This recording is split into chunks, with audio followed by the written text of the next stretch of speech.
Hello, my friends. Hello, hello. My name is Cara Campbell, and I'm a Christian counselor. I target teens and young adults who struggle with suicidal thoughts and tendencies. I want to help them to discover themselves. I want to help them to understand who they are. Yeah. So I love to talk to teens and young adults because I know where they're coming from. I know where they're coming from. I know what they struggle with because I myself had the same problem, struggling with suicidal thoughts and tendencies. Okay, I am also the author of this book. Where is it? I'm also the author of this book. 5 Reasons Not to Commit Suicide. 5 Reasons Not to Commit Suicide. I wrote this book to help teenagers, help young adults to understand that they can be delivered. They can be helped. And I want to introduce to you the way I was being helped. I was being helped by God. Yeah, I was being helped by God. I remember one time I went to a doctor referred me to a psychologist, and I went to the psychologist and we sat there for 1 hour and 15 minutes. And he talked and he talked and we talked and he asked questions and yeah. And at the end of it, he says to me, "So, Cara, what do you do for fun?" That was it. What do you do for fun? And that was his question because he wanted me to know that my problem really lies in my life not being fulfilled. The thing that bring me joy was absent, and that's what he wanted to tell me. So he says you just need to do more of what make you happy. Just do more of what brings you joy. Do more of what fulfills you. And that was my diagnosis. Is that funny? Yeah, but I know it's not that easy for everybody.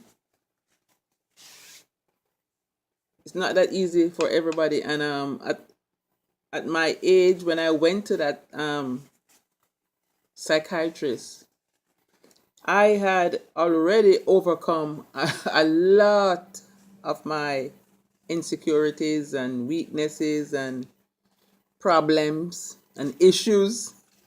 Yeah. So at the time I went to him, it was a time in my life when I was just not knowing what to do in my career, and I was just overwhelmed. And my doctor then seemed to think that I need to see a psychiatrist, and that's what they do. That's what they do. That's what they do when they can't come up with a reason to prescribe you a medication. They send you to a psychiatrist because you must be getting crazy. If I can't find a medication for you, you're getting crazy. Okay, so I want to talk a little bit about people telling their story. Um, when people tell their story, it's not so much that people just want to talk about their business or talk about their life. As a matter of fact, if you are not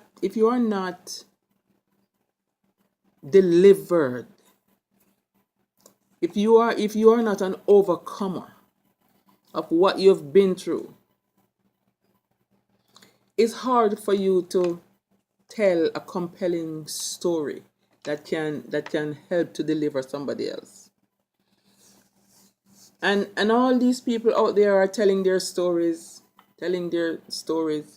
You know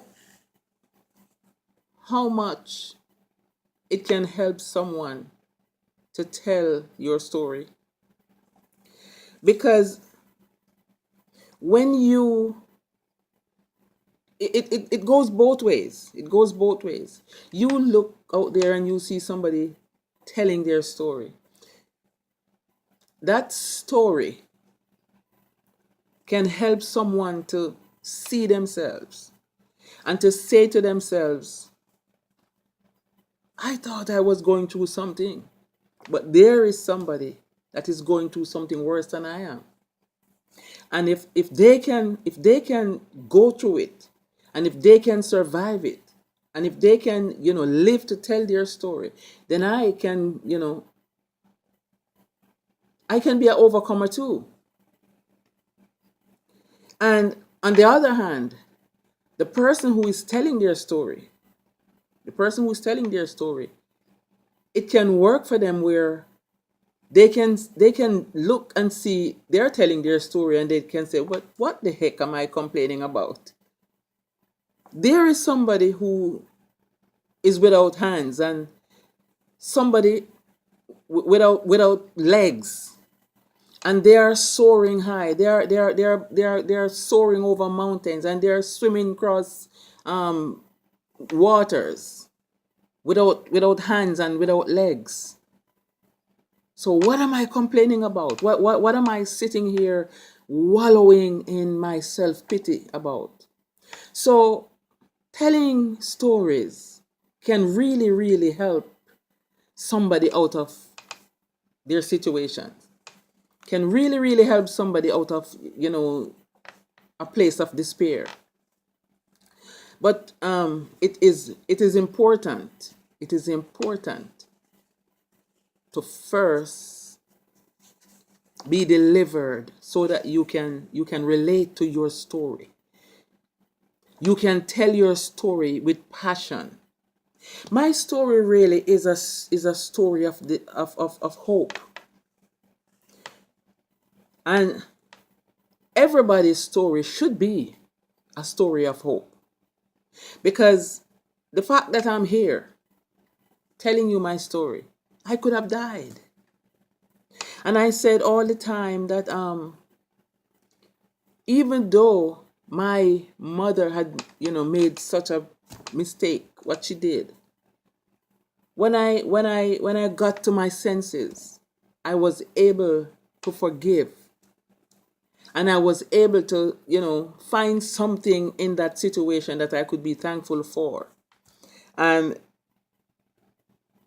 looking back, one of the things that I can remember that I really took gratitude for was my name.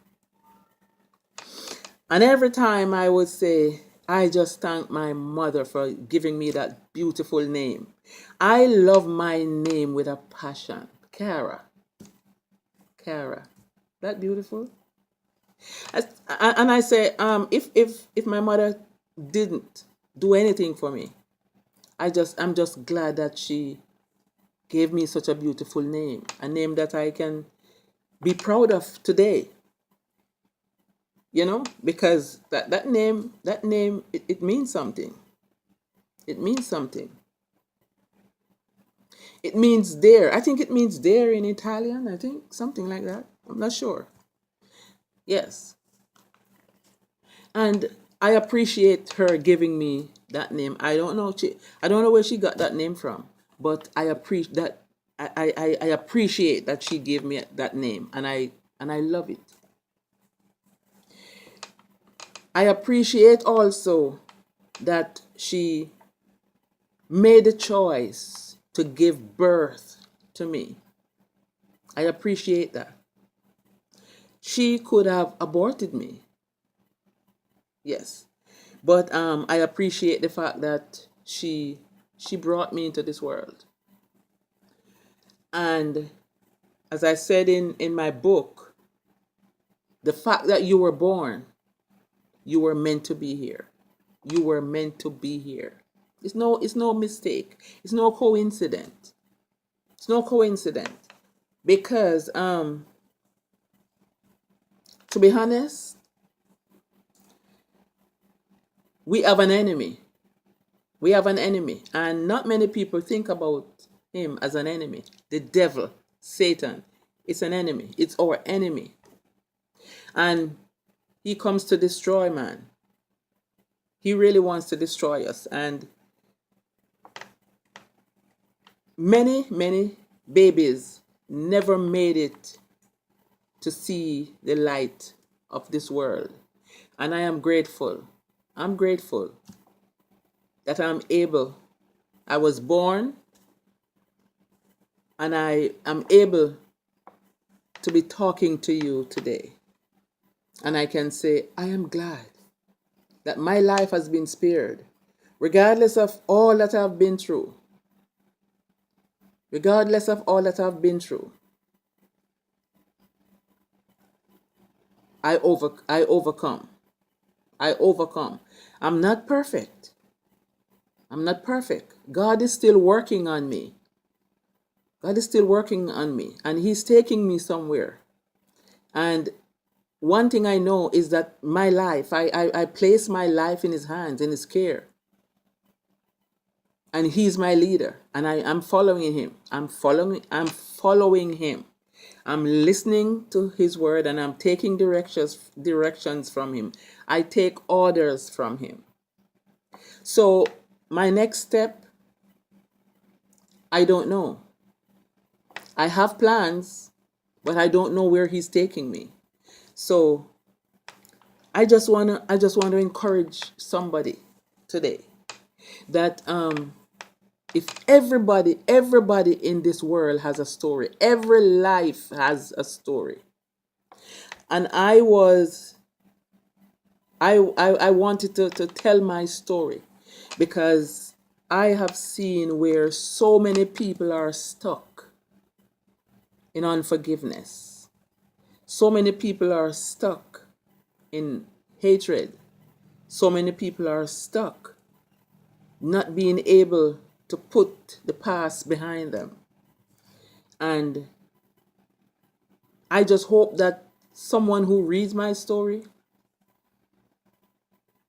can take it and see that there is hope. It doesn't matter what kind of trials you've been through in life. You can get up. You can start over. You can get up out of a dark place. And you can make life marvelous for yourself and for somebody else. You can turn that around. You don't have to live in that despair. You don't have to live in that bondage of sadness and hopelessness. So I hope just by listening to me today, you can find hope in your situation. Not dwelling on the past, not living in insecurity, but knowing that you can be an overcomer. You don't have to live as a victim.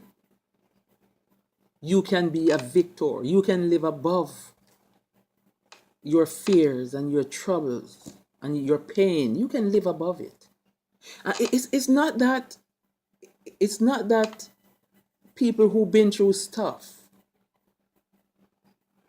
don't feel pain or don't feel hurt or never feel sad again. We do. But we learn that if the devil didn't kill us back then, that is telling us and that is showing us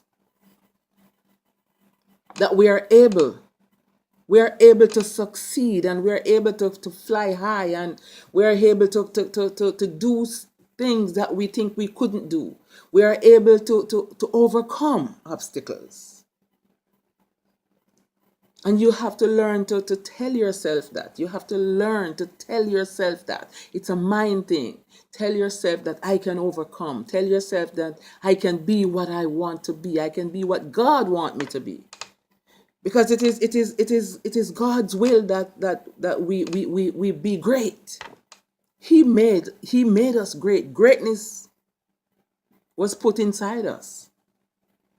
You know, the Bible says we are fearfully and wonderfully made.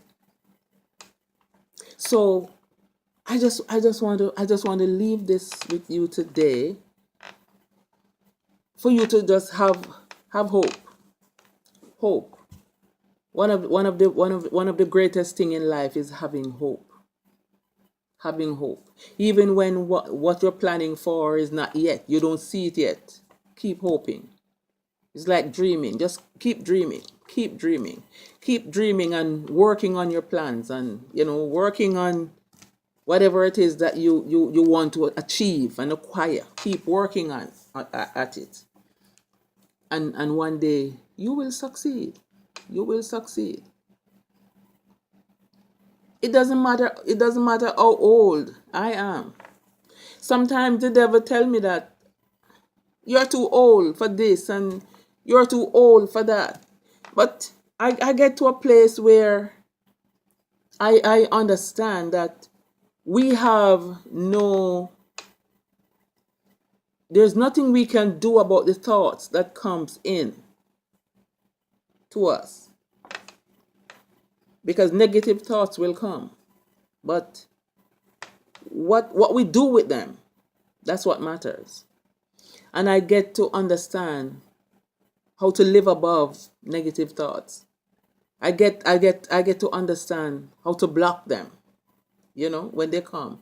I don't allow those things to badger me and keep me down, because I know my plans. I know who I'm working with and who I'm working for. And he promised great things for me. And I believe that. It doesn't matter how old you are. It's a mindset. You have to believe in yourself. And you have to believe God. You have to just believe. So take care. And as you watch this tape, you just trust God.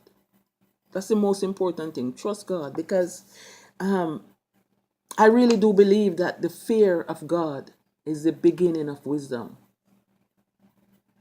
The fear of God is the beginning of wisdom. Anytime you start to fear God, seek His knowledge, seek His wisdom, that's when you're beginning to get wise. Because a lot of time we think we know, but it's not about you. You don't know anything without the Spirit of God, because all truths belongs to God. All truths. If you hear somebody speak something and you say, "Oh, that's true," where do you think that thought come from? He didn't make that. All truths belongs to God. Okay, so just take heart, take courage, and invest in yourself. Invest in yourself in whatever way you can. Learn whatever it is there is to learn, so that you can develop your mind. Because it's just a mind thing. It's a mind thing. And you have to just, desire to be an overcomer and overcome failures, overcome the obstacles, just to overcome them. Life is a struggle. Life is a fight. It will not kill you. It will not kill you, because every time, everything you do and you fail, there's a lesson in it for you to learn. Don't pay attention to the failure. Pay attention to the lesson, so that when you go at it again, you don't make that same mistake. Okay? So that's life. That's life. And there's nothing we can do about it. Don't be a chicken. Don't chicken out. Just if you want to cry, just go cry and dry your tears and get back in the game. Okay? Have a wonderful day. Have a wonderful day. Okay? And God bless. And we will talk again. Okay? Bye bye.